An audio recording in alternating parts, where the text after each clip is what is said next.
بسم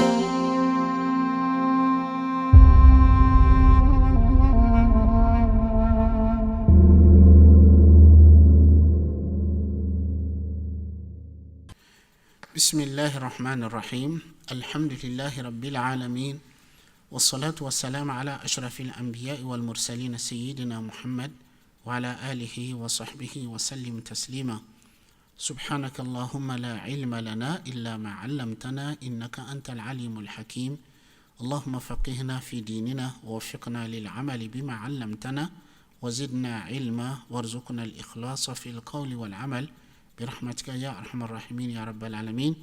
Mes chers frères et sœurs, salam alaikum wa rahmatullahi ta'ala wa barakatuh. Donc toujours les facteurs qui favorisent qu'on soit exaucé. Donc précédemment, nous avons abordé les moments les plus propices pour qu'on soit exaucé. Aujourd'hui, Inch'Allah, nous allons aborder les bienséances adab, les bienséances de dua, adab et dua. C'est-à-dire, en fait, il faut savoir que tous les actes d'adoration que le musulman est invité à accomplir, ces actes d'adoration, ils ont des aspects apparents, visibles, et aussi il y a des aspects cachés qui ne sont pas visibles, ce qu'on appelle des attitudes intérieures. Donc, dans n'importe quel acte d'adoration que le musulman ou la musulmane accomplisse, donc dans ces actes, on doit respecter les règles concernant les aspects apparents et aussi les règles concernant les attitudes intérieures qui doivent nous accompagner au moment où nous faisons ces actes d'adoration. Donc, dua, comme n'importe quel autre acte d'adoration, il y a des adab, des bienséances. Ces bienséances que peut être des aspects apparents comme aussi des aspects cachés, donc qu'on doit respecter pour qu'on soit exaucé. Donc, parmi ces bienséances de adab ad-dua, istiqbal al-qibla, le fait qu'au moment où nous allons invoquer Allah, nous allons nous adresser à lui pour lui demander le fait de s'orienter en direction de l'qibla. Donc certes, ce n'est pas une condition, mais ça fait partie de l'adab, les bienséances, les bonnes attitudes, les bonnes attitudes à faire, donc le fait de se tourner vers la direction de qibla. D'où nous tirons cet enseignement. L'imam Muslim rapporte dans son Sahih, d'après Abdullah ibn Abbas radiallahu anhu, il dit, Omar ibn al-Khattab m'a rapporté que lors de la bataille de Badr, la bataille de Badr qui est la première confrontation que les musulmans ils ont eue contre les polythéistes de la Mecque, il dit lors de la bataille de Badr, le prophète sallallahu alayhi wa sallam a regardé les polythéistes, l'armée des polythéistes, ils étaient un millier. Et le prophète sallallahu alayhi wa sallam et ses compagnons, ils étaient 319 hommes. Il dit le prophète sallallahu alayhi wa sallam, il s'est tourné, il s'est orienté en direction de l'Qibla, il a tendu le main et il a commencé à s'adresser à Allah subhanahu wa ta'ala. Donc le prophète, il s'est tourné en direction de l'Qibla, il a commencé à s'adresser à Allah en ces termes, Allahumma anjizli ma wa'atani, Allahumma ati ma wa'atani, Allahumma in tuhlika hadhihi al-isaba min ahli al-islam la tu'bad fil ard. Donc il disait dans ses invocations, oh Allah, réalise pour moi ce que tu m'as promis. Parce qu'Allah il lui a promis soit de gagner le butin, la caravane, ou bien la victoire. Donc il demandait à Allah, Allah, réalise pour moi ce que tu m'as promis. Oh Allah, accorde-moi ce que tu m'as promis. Oh Allah, si tu laisses périr ces groupes, en fait ces petits groupes de musulmans, si tu te laisses périr, et tu ne seras plus adoré sur terre. Donc, en fait, on voit bien qu'ici, Omar il relate que le prophète, au moment où il a voulu s'adresser à Allah, il s'est tourné en direction de Qibla. Raison pour laquelle beaucoup de savants, notamment quand on traite la question des dua, Il dit parmi les bienséances des doigts, le fait de se tourner en direction de l'Qibla. Donc de même, il fait partie de bienséances des doigts le fait de lever les deux mains. Le fait de lever les deux mains pour implorer Allah subhanahu wa ta'ala. Donc, il faut savoir que lever les deux mains, ces gestes-là, c'est un geste qui exprime l'indigence, l'humilité, la totale dépendance vis-à-vis d'Allah subhanahu wa ta'ala. Ça, c'est réellement le sens profond, le sens profond de servitude, le fait que le serviteur fasse preuve d'indigence, de totale dépendance vis-à-vis d'Allah subhanahu wa ta'ala, et aussi faire preuve de l'humilité. Donc, le fait de lever le main quand on fait dua. À ce sujet, Imam Muslim rapporte dans son Sahih, عن أبي هريرة رضي الله عنه قال رسول الله صلى الله عليه وسلم يا أيها الناس إن الله طيب لا يقبل إلا طيبا وإن الله أمر المؤمنين بما أمر به المرسلين فقال يا أيها الرسل كلوا من الطيبات واعملوا صالحا إني بما تعملون عليم وقال يا أيها الذين آمنوا كلوا من طيبات ما رزقناكم واشكروا لله إن كنتم إياه تعبدون ثم ذكر الرجل يطيل السفر أشعث أغبر يمد يديه إلى السماء يا رب يا رب ومطعمه حرام ومشربه حرام وملبسه حرام وغذي بالحرام فأنى يستجاب لذلك. Donc, hadith rapporté par l'imam Muslim, d'après Abu Huraira, qui Allah l'agrée, rapporte que le prophète sallallahu alayhi wa sallam a dit: ô vous les hommes, certes Allah est pur, il n'accepte que ce qui est pur. Allah a ordonné aux croyants ce qu'il a ordonné aux messagers. Il dit: ô vous les messagers, mangez de bonnes choses et œuvrez dans le bien, car je suis bien informé de ce que vous faites. Et il dit: ô vous qui avez cru, mangez de bonnes choses que nous vous avons attribuées, et soyez reconnaissants envers Allah sur celui qui vous adorez. Ensuite, le prophète mentionna un homme qui fait de longs voyages. En fait, aussi, le voyage, c'est un moment susceptible qu'on soit exaucé. Qui fait de longs voyages, ébouriffé, couvert de poussière, qui tend les deux mains vers le ciel. Donc, on voit bien le prophète sallallahu alayhi wa sallam, il cite que parmi les gestes que cet homme y fait, donc le fait de tendre les mains vers le ciel. Il tend les deux mains vers le ciel, il dit: Seigneur, Seigneur, Seigneur, alors qu'il se nourrit de ce qui est illicite. Il boit ce qui est illicite. Il s'habille de ce qui est illicite et il consomme l'illicite. Comment pourrait-il être exaucé? Comment un tel pourrait être exaucé? Donc aussi, donc, comme je vous disais, fait partie des bienséances des doigts, le fait de lever les deux mains quand on fait le doigt. Et aussi, nous avons un autre hadith rapporté par Imam Tirmidhi. عن سلمان الفارسي رضي الله عنه عن النبي صلى الله عليه وسلم قال: إن الله حيي كريم يستحيي إذا رفع الرجل أو إذا رفع العبد إليه يديه أن يردهما صفرا خائبتين.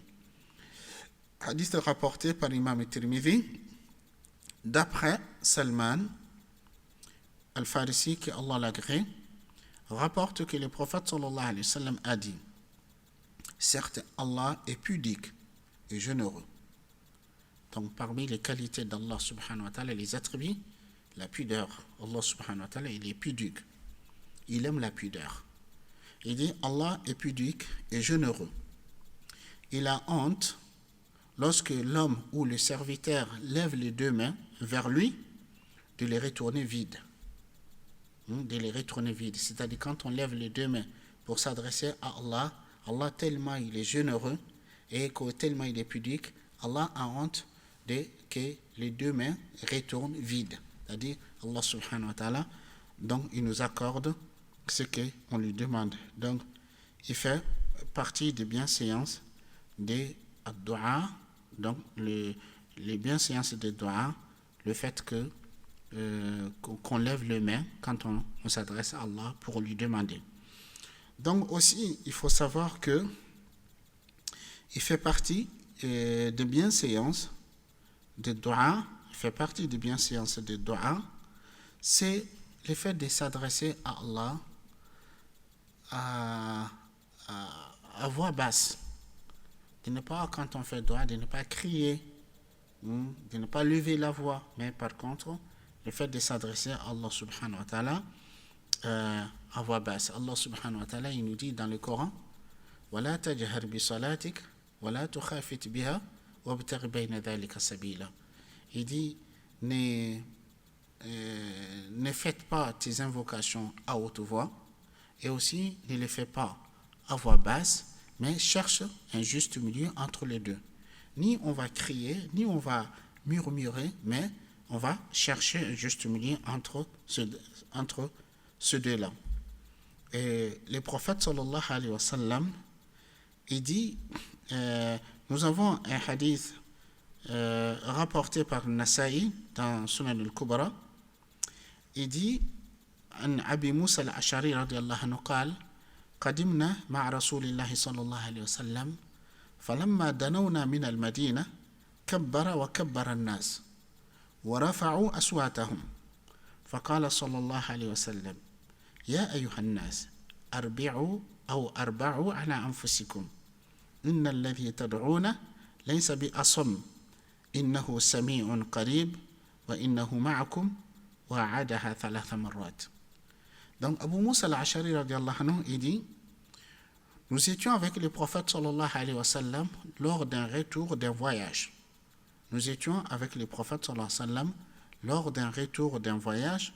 Lorsque nous étions près de Médine, le prophète il a fait takbir, c'est-à-dire il a dit Allahu Akbar. Et les gens ont fait takbir. Les gens aussi ont répété Allahu Akbar et ils ont levé la voix. C'est-à-dire en invoquant Allah, ils ont levé la voix. Et le prophète sallallahu alayhi wa sallam dit, ô vous les gens, doucement, calmez-vous. Ô vous les gens, calmez-vous. Il dit, car celui qui vous invoquez n'est pas sourd. Celui à qui vous vous adressez n'est pas sourd. Il est audient, il est proche de vous. Il est audient et proche de vous. Il est avec vous. Et il est répéta 3 fois. Donc, ça fait partie de bienséance de dua, quand on fait dua, donc le fait de ne pas lever la voix, donc de ne pas crier, mais à mi-voix entre une voix à haute voix et voix basse. Donc aussi, il fait partie des bienséances de dua, le fait d'abandonner, de persister à désobéir à Allah, à transgresser les limites d'Allah. Si on veut qu'on soit exaucé, il faut savoir que, en fait, Allah subhanahu wa ta'ala, Allah nous traite à l'aune de nos attitudes vis-à-vis de lui. Si nous répondions à l'appel d'Allah quand on est appelé, lorsque nous allons appeler Allah, Allah nous répondra. Mais quand nous tournons le dos aux appels d'Allah, lorsque nous aussi, nous allons nous adresser à lui, Allah subhanahu wa ta'ala nous tournera le dos. Par exemple, dans le verset de Surat al-Baqarah, le verset 146, Allah subhanahu wa ta'ala nous dit وَإِذَا سَأَلَكَ عِبَادِي عَنِّي فَإِنِّي قَرِيبٌ أُجِيبُ دَعْوَةَ الدَّاعِ إِذَا دَعَانِ فَلْيَسْتَجِيبُوا لِي وَلْيُؤْمِنُوا بِي لَعَلَّهُمْ يَرْشُدُونَ. Allah subhanahu wa ta'ala dit, si mes serviteurs t'interrogent à mon sujet, je suis proche, c'est-à-dire je suis proche d'eux. Je réponds à l'appel de celui qui m'appelle quand il m'appelle. فَلْيَسْتَجِيبُوا لِي, qu'il répond à mon appel, qu'il réponde à mon appel, وَلْيُؤْمِنُوا بِي, qu'il croit en moi, لَعَلَّهُمْ يَرْشُدُونَ, peut-être seront-ils bien guidés. Donc si nous répondions à l'appel d'Allah, quand nous allons l'appeler, il va nous répondre. Donc, et répondre à l'appel d'Allah, c'est le fait de se conformer à ses ordres, de s'abstenir de ses interdits. Donc, l'abandon des péchés, le fait de donc je ne vais pas dire par là qu'il faut que nous devenions des anges qui ne commettaient jamais de péché. Non, il ne s'agit pas de ça. Il s'agit de ne pas persister à désobéir à Allah, à transgresser des limites. Et si jamais, par faiblesse, par la force des tentations, on tombe dans le péché, il faut revenir aussitôt à Allah repentant. Il ne faut pas s'entêter, persister dans le péché. Il faut revenir aussitôt à Allah repentant. Et Nuh alayhi salatu wassalam, il dit à son peuple, فَقُلْتُ اسْتَغْفِرُوا رَبَّكُمْ إِنَّهُ كَانَ غَفَّارًا يُرْسِلِ السَّمَاءَ عَلَيْكُمْ مِدْرَارًا وَيُمْدِدُكُمْ بِأَمْوَالٍ وَبَنِينَ وَيَجْعَلْ لَكُمْ جَنَّاتٍ وَيَجْعَلْ لَكُمْ أَنْهَارًا. Je leur dis, implorez le pardon de votre Seigneur, car il est grand pardonneur. Du ciel, il vous enverra une pluie abondante. Il vous accordera des richesses et des enfants. Il vous accordera des jardins et des ruisseaux. Donc, un jour, on dit à Soufiane al-Thawri, si tu invoquais Allah, il dit l'abandon des péchés, c'est dua. L'abandon des péchés, c'est l'invocation d'Allah. Donc, et aussi, Imam Ahmad, il rapporte dans son livre, Az-Zuhud, il dit que dans les communautés qui nous ont précédés, notamment les enfants d'Israël, il dit ils ont été frappés d'une épreuve. Et ils sont tous sortis sur une seule place pour invoquer Allah subhanahu wa ta'ala, que Allah enlève les épreuves. Et Allah a révélé à leurs prophètes pour leur dire, vous êtes sortis maintenant tous sur une seule place, avec des corps souillés de péché, et vous levez des mains qu'ils ont fait répandre de sang, et avec laquelle vous avez rempli vos maisons de ce qui est illicite. Et maintenant que ma colère s'est intensifiée contre vous, vous levez la main vers moi, et cela ne fera que vous éloigner de moi. Donc ça veut dire, ce que je voulais dire par là, il faut aussitôt qu'on se rend compte qu'on est tombé dans les péchés, dans les désobéissances, il faut revenir à Allah, repentant, demander pardon, ne pas persister dans les péchés. Mais si on s'entête, on persiste dans les péchés, il se peut qu'au moment où nous allons invoquer Allah subhanahu wa ta'ala, qu'Allah ne nous exaucera pas. Mais cela ne veut pas dire que la personne ressent en elle qu'elle est péchère, qu'elle désobéit à Allah, qu'elle transgresse les limites, que ça ne vaut même pas la peine qu'elle invoque Allah. Non, ça c'est un piège de shaitan. Donc il ne faut pas tomber dans ce piège. Il faut invoquer Allah, mais il faut prendre une résolution, une décision de revenir à Allah subhanahu wa ta'ala, de se réconcilier avec Allah subhanahu wa ta'ala. Car Allah subhanahu wa ta'ala, il dit Ana inda dhanni abdi bi. Je serai conforme à ce que mon serviteur pense de moi. Si tu penses que si tu l'invoques, il va t'exaucer, il t'exaucera. Si tu penses que malgré tes péchés, malgré tes désobéissances, tu reviens à Allah repentant, tu lui demandes pardon, il va te pardonner, il sera ainsi pour toi. Donc décide-toi pour venir à Allah subhanahu wa ta'ala repentant. Allah subhanahu wa ta'ala, il t'exaucera. Qu'Allah subhanahu wa ta'ala exauce nos invocations, nos prières et nos bonnes œuvres. Et Ramadan, que taqabbal Allah siyamakum wa qiyamakum wa salih a'malikum. Wassalamu alaikum wa rahmatullahi wa barakatuh.